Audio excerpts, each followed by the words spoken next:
Hey everyone, welcome back to Shutter Magazine. My name's Dustin Lucas, and today I'm going to continue my 5-part series of workflow for Lightroom Creative Cloud.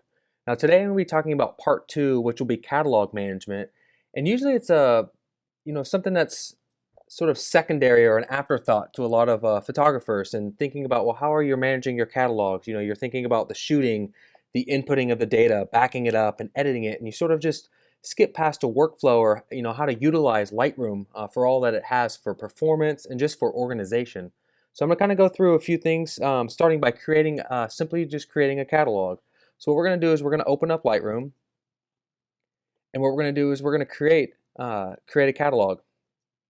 So what I'm going to do is go to create a new catalog in this section here, and this is a little bit different than I explained in the article, being that you already have Lightroom open and you're creating it through the file and the menu bar.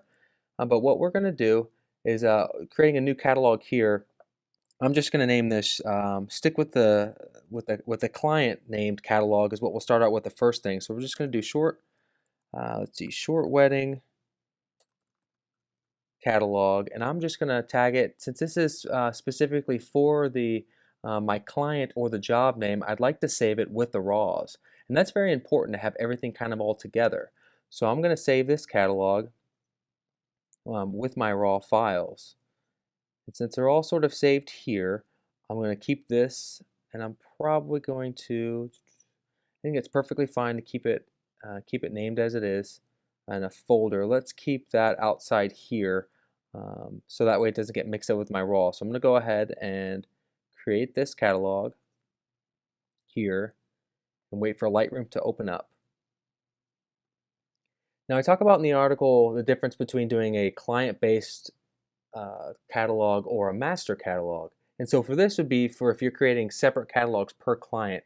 And it doesn't really give you access to all of your work at once. It sort of only allows you to access each client as at a time. I'm not definitely going to dictate the best way that's going to work for you. That's always going to be up to you. But the way that I like to work is by making a master catalog that I'm always adding work to year by year. So I can look at my year as a whole and I can access work quite quickly. So let's go ahead and do that. We've already created this catalog. I'm just going to close it out by going up to File, New Catalog, and we're going to create sort of a master catalog 2015 for everything that I'm doing this year. And this would be something you would do, when your season's slow and you're off time, when you can sort of, recalibrate, recoup, start figuring out where you can create more efficiency in your workflow and go from there. So what I'm going to do is I'm going to put this on my desktop. I want this to be a living document on the local hard drive of my computer. For now, I'm just going to put it on the desktop, and we can worry about where we're going to back up the file, how to keep this from not being cluttered. But I definitely want the fastest catalog, and I need that to be saved on my local hard drive. So what I'm going to do is I'm going to select desktop just so it's readily accessible anytime I have a new job and I need to re-import. So I'm going to go ahead and hit create, and it's going to close that last catalog. And as you see, it's already creating a folder on my desktop. I'm going to minimize this. It's created a folder on my desktop where this file is going to live. It's already creating a previews file. We'll get there. That file is already being generated, as well as these two sort of temporary files as it's open at the time. Those will disappear once we close the catalog. But as you see, it already made a folder on my desktop, so I already have access to it. With Lightroom open, with everything, we have to bring files into Lightroom. So we have our master catalog, and we're going to go ahead and import our first job. In doing that, what I like to do is you have a couple options. I like the fastest ways to get my work into Lightroom. So sometimes when you're dragging down these subfolders, it's hard to find your files. I mean, my files are sort of readily accessible right here as they're spinning and it's running into here. Sometimes you can always open up a Finder window. I tend to navigate a little bit quicker in Finder, and I can run through where my specific folder is, and I can actually just drag that folder and it'll add it as well when working that way. So it's just kind of up to you. That's just sort of a quick way to get access to the files as well. What I want to start talking about now that we've sort of built this catalog, we're ready to import, and start to talk about the different previews that are generating in Lightroom and what the importance of these are. I talk about minimal previews, which in the building of previews at the import screen is very important. These minimal previews are going to allow the most performance, or your import operation to run the fastest. The embedded or sidecar previews, what those are going to do is they're going to generate a little bit higher quality of a preview overall, but what it's going to do is it's going to access your raw file and it's going to look for that JPEG file that's embedded in the raw for that preview. So it's going to take a little bit. It's going to see to the raws, look for that JPEG preview, take it back into Lightroom, and then give you that preview on the screen. These standard previews, these build automatically every time you make a change in the develop panel in Lightroom. So whether you want them to or not, they're going to generate. And where these files generate is in that original preview file that I showed you. So in Finder, what you'll notice, let's go back to the desktop where my this preview file is ever growing. It hasn't started calculating anything yet. It's still the 152 kilobytes, as you can see, the same size as it was when I originally created the file, just because it hasn't been generating any standard previews and hasn't been building anything just yet. My last option is these one-to-one previews. These are what you're going to want to have built when you start editing or selecting. The importance of these is it allows you to zoom in at 100% and allows you to make adjustments, but it doesn't have to re-render the file every time you make an adjustment. It renders a 100% view of the image, so when you're going image to image, you don't have to wait for each one to reload, reload, reload. These are very important during selection as well as editing. Now, your other option for those smart previews, those can be built right at import as well. I have the option to select these as well as these build previews. This is pretty much going to take over building the smart previews.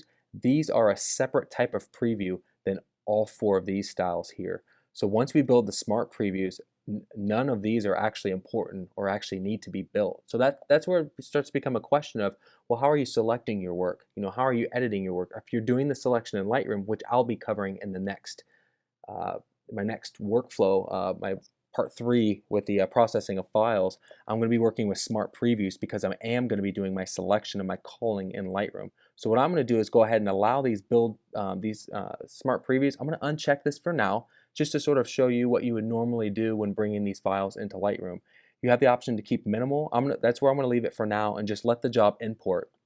And you can see how fast it'll import and just take its time as it's loading the files batch by batch. So at this point, nothing's holding it back other than the external hard drive that's plugged into the computer, and in this catalog is accessing all of those files. Now that my Lightroom catalog is completely built, let's start by looking at the different preview options that I have.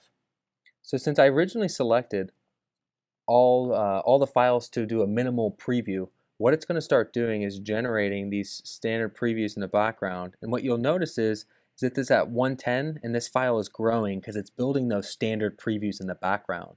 What we want to do at this point is, if we're ready to do selection or we're ready to do some editing, let's build the one-to-one previews and let the computer run for a while in the background. So what you do is you have the option to do previews, build one-to-one previews, and just let those run.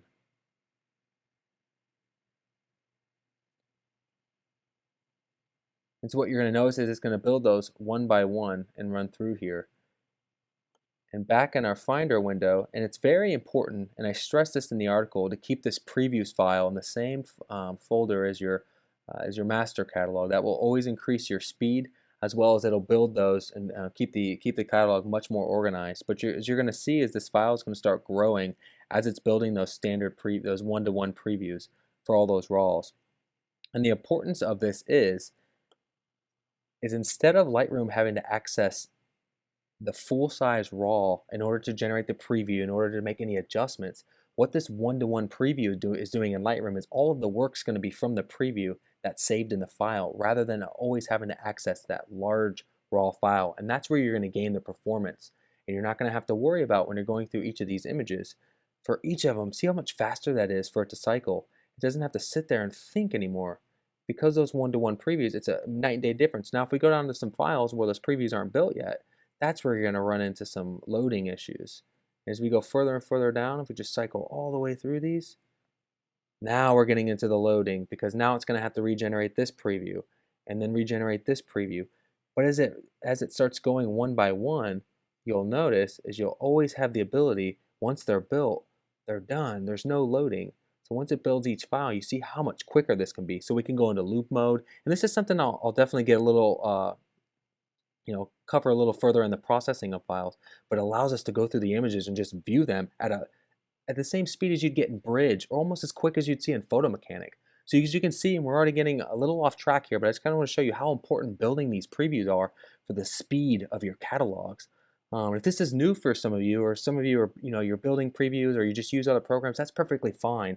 But I just want to show you the abilities and the performance abilities that Lightroom has for some of these, for some of the critical components of it, where it's talking about a lot of images, slowing down the catalogs, having performance issues. But it's all about how building these previews can really help with you. What I'm going to go ahead and do is quit this process for now, because we're not going to go into that. We're just sort of delving into a little bit of the previews. Your other option is to build smart previews. And what that allows you to do is it allows you to actually disconnect the RAWs altogether from your computer. So if you're using an external hard drive, or if you have all the RAWs saved on your computer, but your computer hard drive's running out, you have the ability to build these smart previews at a fraction of the size and have you have like 98% of the same capabilities you do with the regular RAW file to do your editing. So what we're going to do is, going back into library mode, we're going to select all the files, and we're actually going to build these smart previews. And something that I stress too, and I want to talk about just for 1 second, is your option at import to build those smart previews. Sometimes why I say, stressing not to build these unless you're 100% sure all of the files that you're either going to be doing your calling in Lightroom are being imported. It's perfectly fine to do that as well. Or if you've already selected your images, say 800, 1,000, 1,200 images, and you're bringing just those into Lightroom, it's a good idea to build those smart previews and sort of just walk away from the computer and let that process build. Just because it will take a little bit of time, and it does slow down the importing process. If you're just wanting to get the files into Lightroom, maybe start to do some of your organization with your collections. Maybe you're wanting to move the files around, do some file management like I covered last article. But I always build those smart previews, about an hour or 2 hours before I really want to start doing my calling, my selection process, my editing, just so that all those things are put in place and I'm not sitting here just wasting time. So what I'm going to go ahead and do is I'm going to go to a library like I had done before. I'm going to go to previews, and I'm going to build smart previews. And it's going to be that same process. It's going to build file after file after file. But as you see how much faster it's going than the one-to-one previews, because it's building a file probably about an eighth or a tenth the size per preview, and actually generates a DNG file for each of those. But what we're going to do is we're going to go back in here. We're going to notice another file being built. And as it's starting to grow, it's a fraction of the size. The previous file, when we ended, 232 megabytes already, and we had maybe not even 100 files were built yet. And we're looking at this file, it's 30 megabytes. This should total over maybe a little bit over 4 gigabytes when it's completely done. And once that's done being built, then we can go into our next stage where we can disconnect the hard drive and see how much faster these files are. So what we notice now that our smart previews have completely built, this file size is a fraction of where it was originally. As you'll notice, it's at 4.44 gigabytes. If these one-to-one previews continued to build, this file would be quite a bit larger. I mean, just for the one-to-one preview. So something to think about whenever you're looking at the difference between, well, should you build smart previews, should you build one-to-one previews?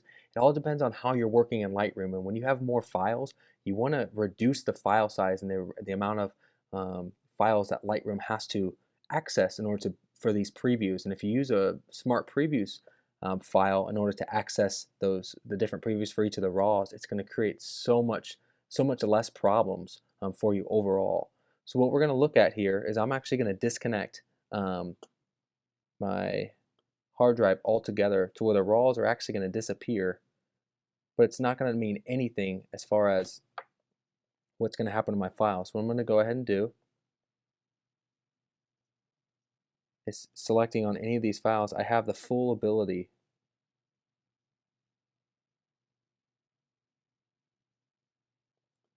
to go through any of these and to make any changes that I need to.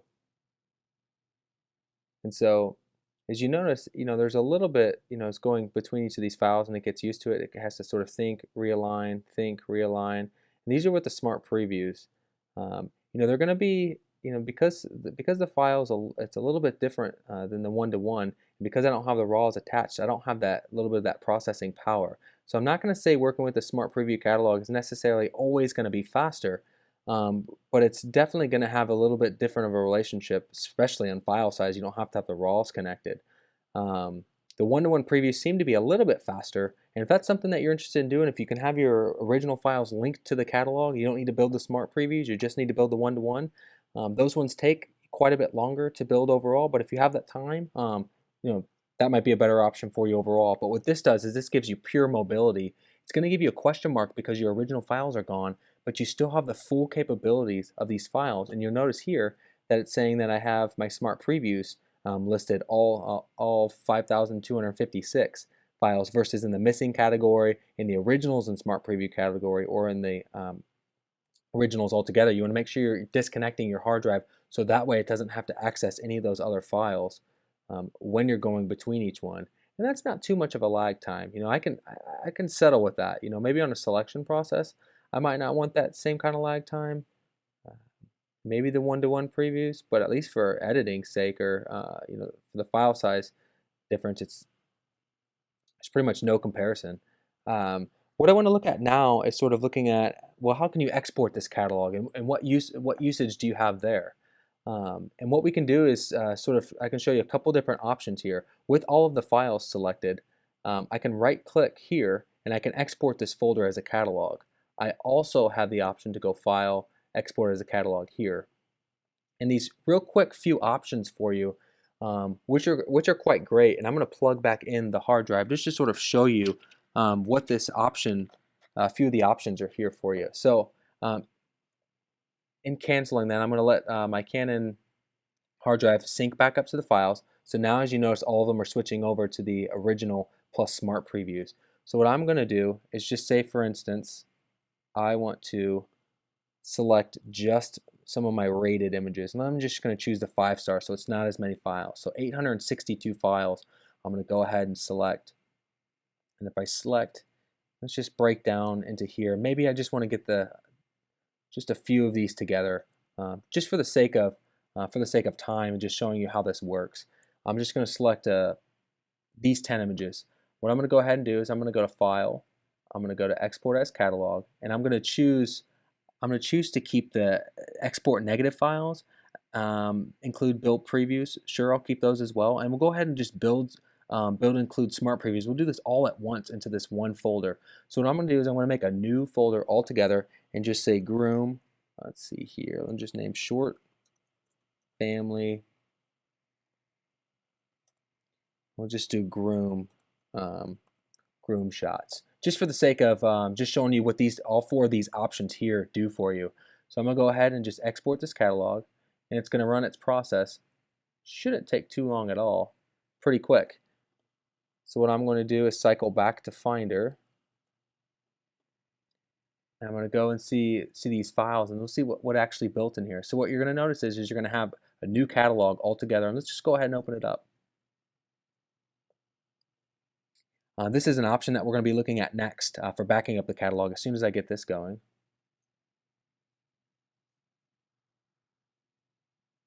As you're going to notice is it just exported just these files in here. These files, that's the originals plus the smart previews. So the smart preview file built. I'm going to go ahead and close this out for now. So you have your previews that were originally built, which we didn't have too many standard previews. The smart previews file, which is 7 megabytes, little to nothing. The great feature is that it takes all those raw files for those images. It doesn't rename them.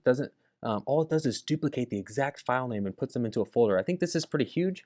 When you're needing a specific selection of RAWs to be put in a folder, and maybe for safekeeping if you're doing categories, things like that, it's just a really nice way, instead of you having to go in and physically selecting those files, saving them into a new folder, messing with your RAW folders can be scary sometimes. So I think that using Lightroom to its advantage, to using that organization, kind of keeps it as a safeguard as well. So you're not moving or accidentally deleting your original RAW file. So this actually makes copies without changing the file name, which is huge, because file names and file extensions are very important for Lightroom and keeping everything organized. So I'm just going to go ahead and just delete this from now. I don't need that catalog. It's useless for me, but I'm going to go back to my master catalog.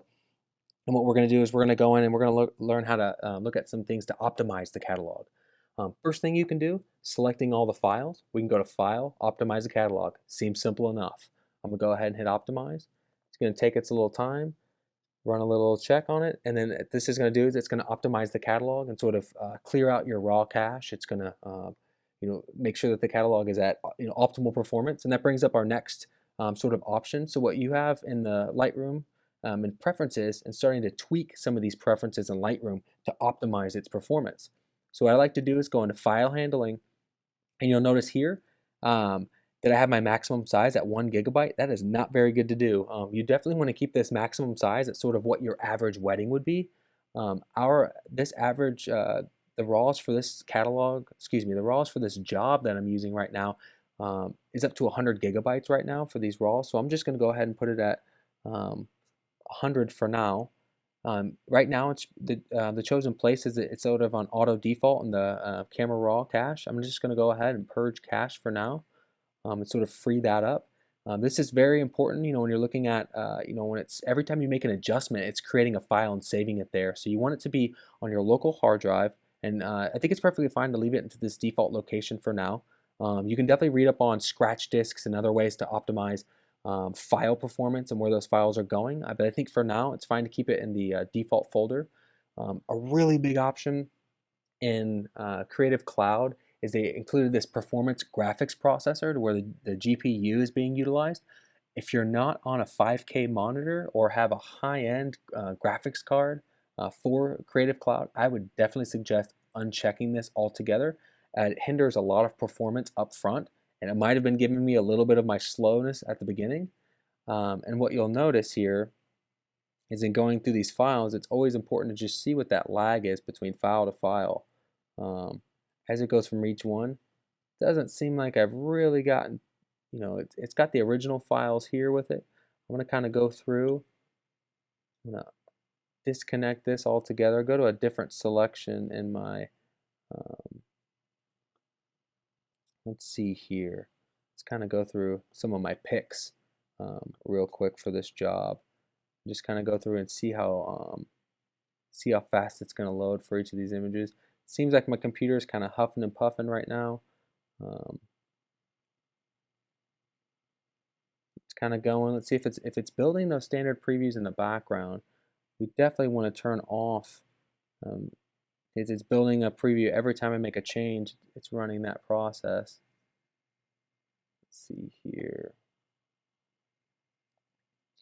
What I like to do sometimes is selecting all the files, go back through and rebuild the smart previews. It's going to do sort of just a scan check just to make sure that everything's rendering, but it is going through and changing these previews, these specific previews in the grid mode, and it's going a little bit faster now. It's taking its time for the sharpening. That's just because of the size of the pixels on the camera, but it's going to go through each of those quite quickly.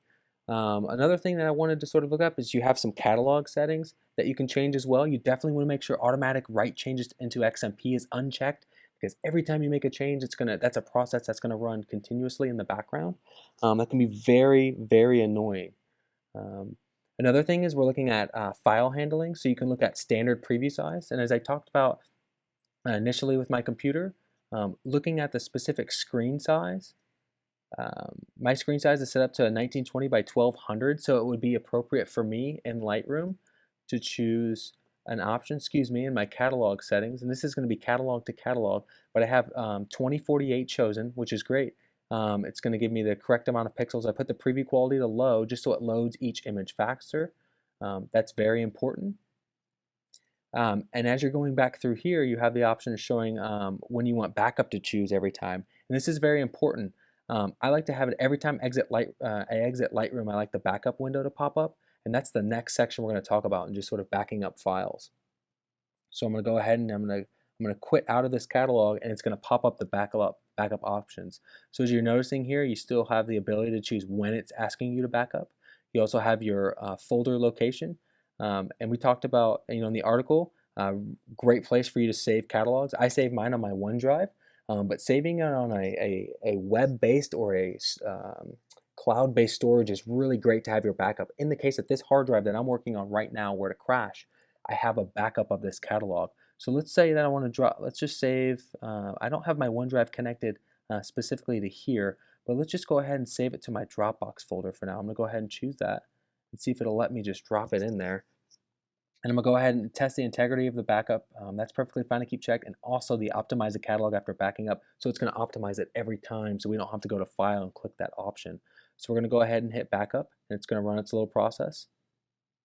And what's pretty incredible is where this file is actually saving, this backup file, is it's not saving it in the same location as here, and that's the default, is it always wants to save in the same location that your original files are. I highly advise against that, and save it in a location where if this computer hard drive were to crash or I lose this computer, I don't lose my catalog and all my adjustments.